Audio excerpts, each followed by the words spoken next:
Atenção! O programa Rasta News não é recomendado para menores de 16 anos. Contém linguagem obscena, palavras de baixo calão, piadas ruins e humor nordestino. Tire as crianças da sala.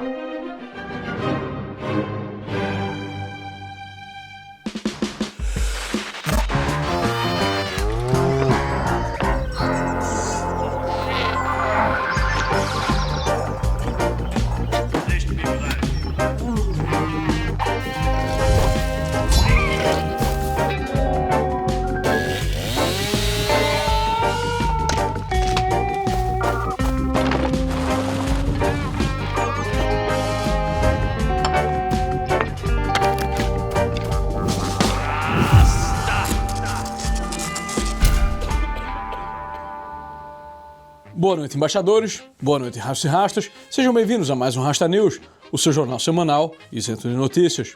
Professor, educador ou apenas um paurador? No Rasta News de hoje, falaremos sobre o patrono da educação do país onde as pessoas cagam no mar. No Rasta News de hoje, Paulo Freire.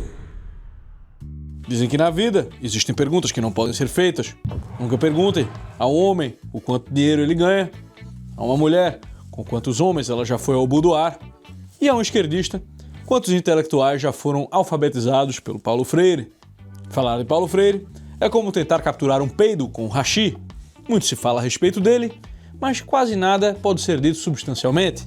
Seja na boca de seus panegiristas ou de seus detratores, o nome de Paulo Freire é uma espécie de lugar geométrico de equívocos, cacoetes e reflexos condicionados, por vezes exprimidos com tanta emoção que até parece que estão diante ali de um verdadeiro divisor de águas na história das ideias. Mas que ideias são essas? E o que há de tão bombástico nelas? Podemos começar com o marxismo. Dentre os grandes feitos do marxismo, como a fome, a pobreza, a tirania e o genocídio, a feitiçaria verbal talvez seja o maior deles. Marx dedicou uma parte da sua vida a provar que ideologias nada mais são do que uma vestimenta simbólica que justifica a ação política de uma classe dominante. E a outra parte de sua vida foi dedicada a criar uma vestimenta simbólica que justificasse a ação política de uma classe dominante, a do burocrata racionalista, cujo objetivo central é trocar tudo aquilo que existe imperfeitamente pela perfeição das coisas irrealizáveis e que ninguém sabe quais são. O marxista é o único tipo de ser na Terra munido daquela argentina autoestima de fazer todas essas coisas e ainda se perguntar como é que o mundo sobreviveu até agora sem as suas maravilhosas ideias. Ignorando a pergunta essencial, né? Como é que o mundo sobreviveu até agora com as suas ideias? Mas e aí, podemos considerar Paulo Freire um marxiano? Alô, alô, marciano. Verdade seja dita, para o homem normal ali, o homem comum, ele tá cansado de ter que aplicar todas as distinções e sutilezas do mundo para um prato de fezes quando alguém oferece ele para ele, né? Então para ele, meu irmão, é marxista sim, tá entendendo? Agora, para o comunista ele vai aceitar Paulo Freire como companheiro no discurso interno, né? Onde ser marxista é um elogio. Mas no discurso externo, se alguém chamar ele de comunista, ele vai dizer que a acusação é uma simplificação obtusa, uma crença fantasiosa de uma direita delirante que acredita ali em comunistas que comem criancinhas. Marxismo é como o Saruman de muitas cores, né, meu irmão? Ele pode aparecer ali ambiguamente, nunca sendo exatamente o que parece, mas também nunca deixando de ser o que ele é. É trotskismo, é leninismo, é stalinismo, é maoísmo. A verdade é que todo palavrório que envolva um tal de povo, a tal da sociedade e seus problemas de merda encontrará na oitiva pública um penico, sempre disponível. Nesse sentido, Paulo Freire contribui como ninguém com a sua cota de coliformes fecais, disseminando um materialismo pedagógico que o coloca como Marx ali na posição dos homens ilustres, os homens elevados, os intérpretes privilegiados da realidade, frequentemente vistos ali como umas figuras quase proféticas, né? Capazes de indicar um caminho supostamente seguro para a transformação da vida humana, a grande reforma deste homem. Dentro dessa lógica, o indivíduo vai perdendo qualquer densidade que ele possa ter e passa a ser definido pela sua própria condição social, né? Enquanto a ação política pedagógica se organiza como uma espécie de projeto condutor das consciências, né? Sustentado pela crença de que alguns conhecem melhor o destino coletivo e que, por isso, eles podem orientar os demais. Escute-me, rapaz. Ainda que tudo isso seja feito contra a vontade do tal sujeito, não é à toa que o arqui-inimigo desse Pokémon seja a criatura do tipo classe média. Eu odeio a classe média! A relação de Paulo Freire com Vladimir Lenin aparece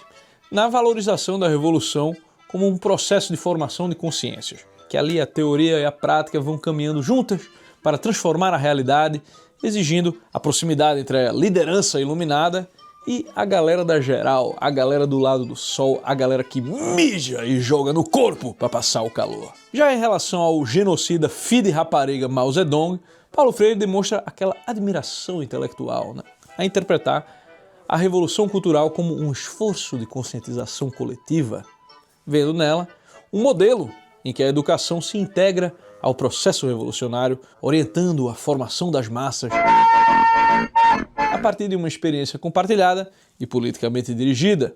Os milhões de mortos? Um detalhe, a revolução é biófila. O que é engraçado é que quando foi em relação ao stalinismo, parece que Paulo Freire separava ele do leninismo, né? Como se Stalin tivesse deturpado Lenin. O que é uma coisa bem trosca de se dizer, né? Mas que também era exatamente o tipo de conversa fiada que a propaganda soviética khrushchevista disseminava na época. Bom, mas será que é só o marxismo que influencia Paulo Freire? A verdade é que o tal intelectual brasileiro mais citado, diz leitor, cita muito pouco.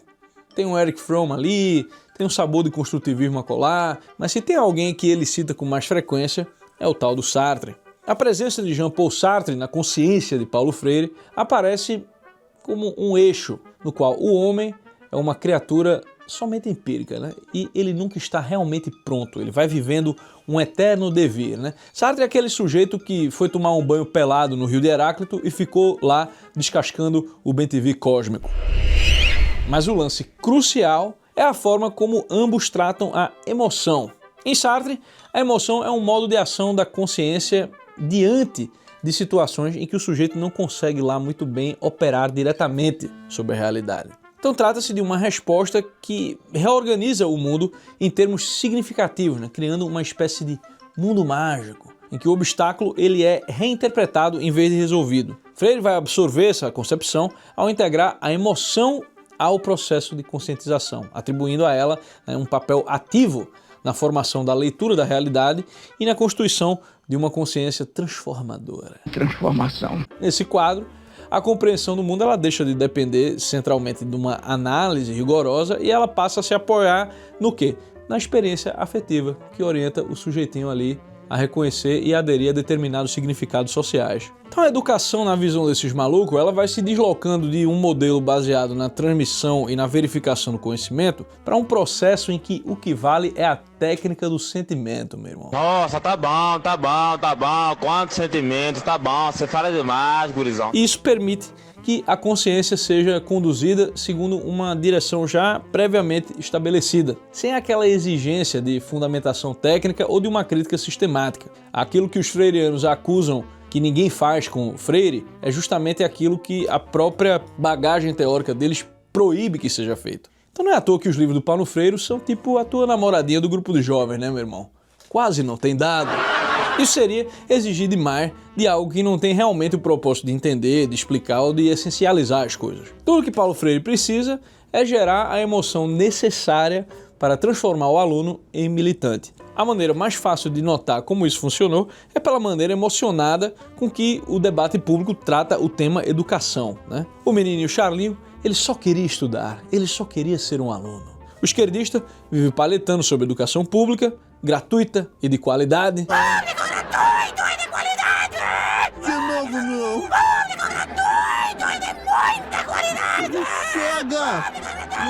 E o direitista vive sonhando com escolas militares ou escolas religiosas. Ninguém faz a mínima ideia do que é ser educado, mas ele tem um feeling. Ele tem um feeling de que é isso que falta para um mundo melhor. É a pedagogia da esperança, meu amigo. Você gosta mais do mundo melhor ou você gosta mais de batata? Entre o mundo melhor e as batatas, você fica com quem? A batata. O mundo melhor. A batata engorda. Batata. Um mundo melhor. Olha, ele tá com medo em um mundo, Batata é muito bom, né? Se todo mundo tivesse batata, o mundo seria lindo, cara. Poxa, que pergunta difícil. Me falaram que não ia ser uma pergunta difícil. Caraca. Ai. Acho que batata. Isso tudo é tão certo que certeza que vai ter gente emocionada reclamando aqui nos comentários, crente de que estão exercendo o terceiro maior dever cívico depois de fumar maconha e dar a bunda, que é defender Paulo Freire, né? Defender desse olavista da terra plana que ousou tocar no patrone da educação bostileira. Emocionadamente, eles vão tentar citar aí algum dado, né? Ele é o pensador mais citado internacionalmente. E a minha resposta é... E daí? E daí? Parabéns, Flipper. Toma aqui uma sardinha. Vai! A única coisa que a ampla circulação internacional de Paulo Freire nos permite concluir é que, meu irmão, distribuiu e colou, tá entendendo? Não precisa de grandes méritos. Paulo Coelho é mais famoso internacionalmente como literato do que Machado de Assis. Anitta provavelmente será mais citada em estudos sobre a mulher latina do que Chiquinha Gonzaga ou Tia Amélia. O fato de um autor ser muito citado ou traduzido depende de diversos fatores externos ao valor da sua obra. Nesse sentido, a citação deve ser analisada qualitativamente, né? Porque pode ocorrer por motivos distintos, né? Pode ser um elogio, pode ser uma crítica, não é automaticamente um endosso. Além disso, tem a tradução, né? Frequentemente a tradução é usada como critério de relevância, né? Mas ela também não garante qualidade. Tradução é um negócio complexo, né, meu irmão? Envolve um monte de decisão interpretativa, os significados são alterados, né? O conteúdo original, para sobreviver à tradução, ele precisa de uma boa ortodoxia ou de uma grande dose de conversa fiada. Qualquer um que já pegou múltiplas traduções de texto vê que existem variações de sentido, de tal maneira que a tradução não preserva automaticamente o pensamento do autor. A multiplicação dela pode decorrer tanto da facilidade da adaptação quanto da ampla difusão institucional de determinadas ideias. No caso de Paulo Freire, a obra dele é um terreno fértil para o quê? Para a conversa fiada e para o embromation. O maluco é fluente em enrolação. Pense num bicho prolixo e hermético. É camadas e camadas de verborragia que você, para se defender dela, tá entendendo?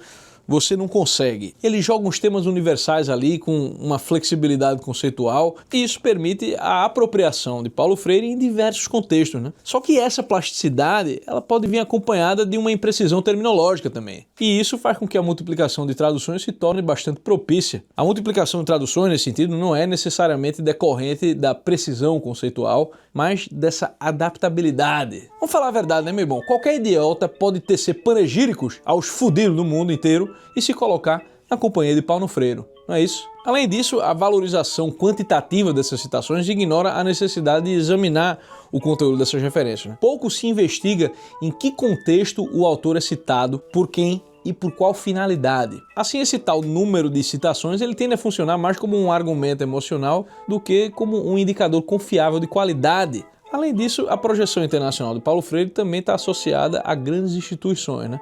O Conselho Mundial de Igrejas e a Unesco, que contribuíram para a difusão da obra dele. Agora, você que é esquerdista aí, me diga o seguinte: se o Conselho Mundial de Igrejas promovesse um autor católico verdadeiro, como Gustavo Corsão, certamente você usaria isso como um argumento para desqualificá-lo. Afinal, é o Conselho Mundial de Igrejas. A estrutura da religião, essa opressora. Mas isso só reforça que a notoriedade de um autor não depende apenas da força de suas ideias, mas também das estruturas que permitem a sua circulação e legitimação em escala global. E o Paulo Freire vai lá e escreve sobre conscientização. Aí ele diz: a utopia exige o conhecimento crítico. É um ato de conhecimento. Eu não posso denunciar a estrutura desumanizante se não a penetro para conhecê-la. Não posso anunciar o que não conheço. Mas entre o momento do anúncio e a realização do mesmo, existe algo que deve ser destacado. É que o anúncio não é anúncio de um anteprojeto, porque é na praxis histórica que o anteprojeto se torna projeto. Beleza, meu irmão, já tô dormindo aqui, né? Mas ele continua, né? É atuando que posso transformar o meu anteprojeto em projeto. Na minha biblioteca tenho um anteprojeto que se faz projeto por meio da praxis e não por meio do blá blá blá.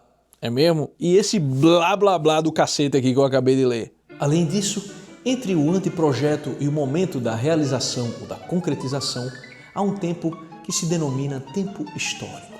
É precisamente a história que devemos criar com nossas mãos e que devemos fazer. É o tempo das transformações que devemos realizar. É o tempo do meu compromisso histórico. Por isso mesmo, somente os utópicos. Quem foi Marx senão um utópico? Quem foi Guevara senão um utópico? Podem ser proféticos e portadores de esperança. Ah, entendi. Muito legal, né? Jeremias, Zacarias, deixa esses caras pra lá. Somente podem ser proféticos os que anunciam e denunciam, comprometidos permanentemente num processo radical de transformação do mundo, para que os homens possam ser mais. Os homens reacionários, os homens opressores não podem ser utópicos, não podem ser proféticos e, portanto, não podem ter esperança. Aí o cara vai lá e escreve essa porcaria inteira. Aí vai um cara lá na Universidade Bolivariana de Medellín, na Colômbia, e escreve sobre o diálogo intercultural, que é outro blá blá blá, e cita Paulo Freire, né?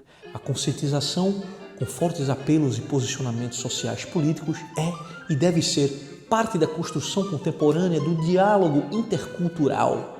Sem ela, como argumentava Paulo Freire, talvez não haja um verdadeiro diálogo intercultural, já que quaisquer trocas culturais ficariam desprovidas de seus componentes críticos necessários, reduzindo-se a questões meramente instrumentais, em vez de sustentar os objetivos transformadores que o diálogo intercultural normalmente busca. Ou seja, o diálogo cultural importa porque é muito importante. Aí tu multiplica um embromation desse por não sei quantos cursos falcatrua que existem no mundo inteiro e pronto, eu viro uma lenda, né? Então, se você assistiu esse vídeo até aqui e gostou, fique sabendo que a galera da Brasil Paralelo possui um cano triplo para tocar no assunto da educação, da infância à universidade. O mais recente documentário se chama Pedagogia do Abandono e investiga a educação infantil, também muito guiada por Paulo Freire.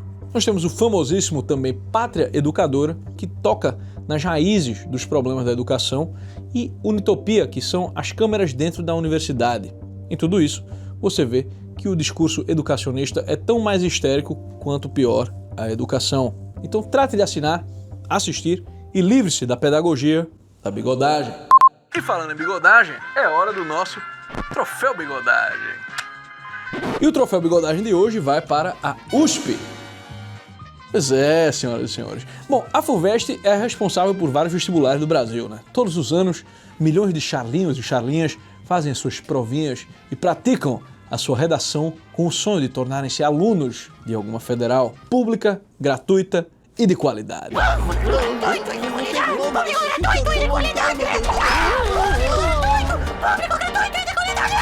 Esse ano, meu irmão, o candidato Luiz Henrique Bessa, de 18 anos, foi desclassificado da segunda fase da FUVEST 2026 após receber nota 0 na redação ao tentar vaga em Direito.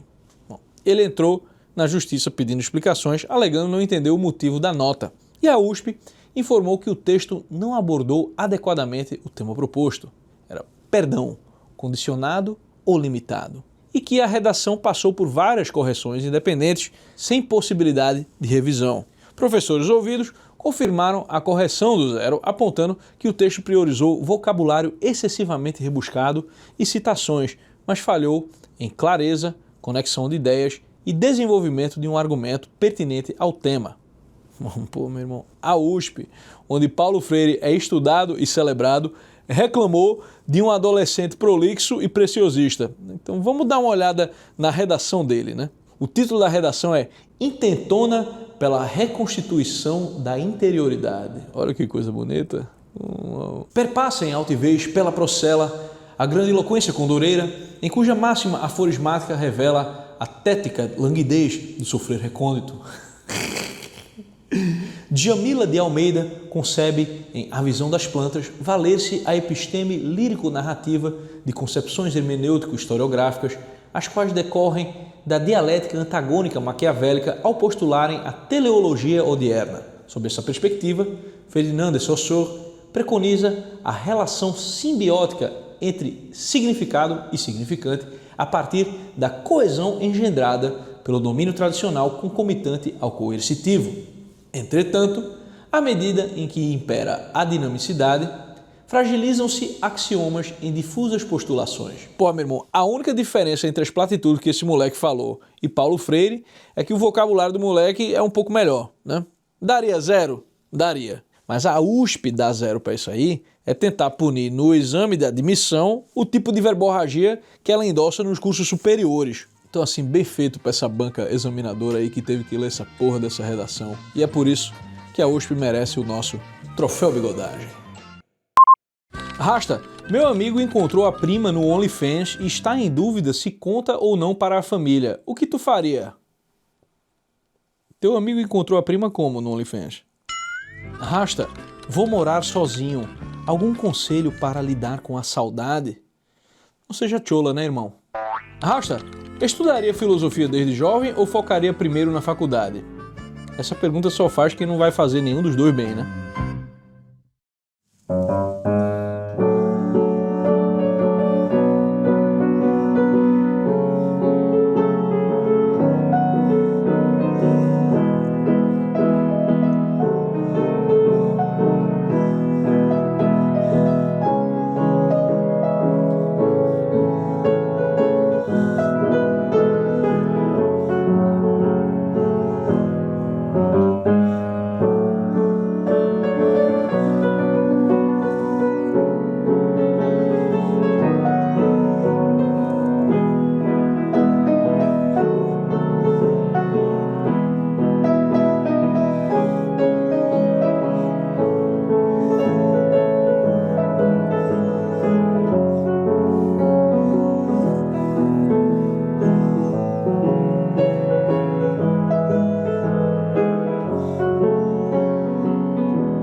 Eu vim anunciar pra vocês que já saiu o meu próprio programa, o Beorn Show. É uma comédia incrível pra toda a família assistir junta. Se você tá procurando um conteúdo com boas mensagens e hilário de verdade pra assistir e rir junto dos seus filhos, é a sua chance. Esse programa une toda a família e eu prometo que o Rasta não fala palavrão neles.